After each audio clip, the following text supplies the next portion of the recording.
കാക്കനാടൻ ഒരു എഴുത്തുകാരൻ്റെ പേരല്ല, ഒരു കാലഘട്ടത്തിൻ്റെ പേരാണ്, ഒരു ചരിത്രമാണ്, വീണ്ടും ഓർമ്മിച്ചു പോകുന്ന ഒരോർമ്മയാണ്. കാരണം ഇന്നത്തെ അതിവേഗങ്ങളുള്ള ജീവിതവും അതിൻ്റെ തിടുക്കപ്പെടലുകളും ഇല്ലാതിരുന്ന ഒരു കാലത്ത് ഒരു യുവത സ്വന്തം അസ്തിത്വത്തെക്കുറിച്ച് ആദ്യമായി ചിന്തിച്ചു തുടങ്ങിയതും വ്യാകുലപ്പെട്ടതും കാക്കനാടൻ അടങ്ങുന്ന ഒരു എഴുത്തുകാലത്തിൽ വെച്ചായിരുന്നു.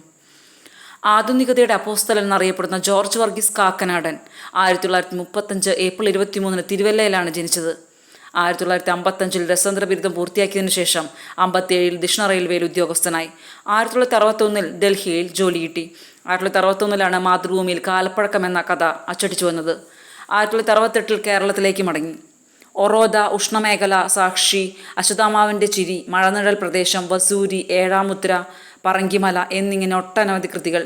അശ്വത്ഥാമാവിൻ്റെ ചിരിക്ക് 80ലെയും ഒറോദയ്ക്ക് 84ലെയും കേരള സാഹിത്യ അക്കാദമി അവാർഡ് ലഭിച്ചു. 2005 ചെറുകഥയ്ക്ക് കേന്ദ്ര സാഹിത്യ അക്കാദമി അവാർഡും. കുടജാദ്രിയുടെ സംഗീതം, കുളിര്, വേനൽമഴ എന്നീ യാത്രാ വിവരണങ്ങളും എഴുതി.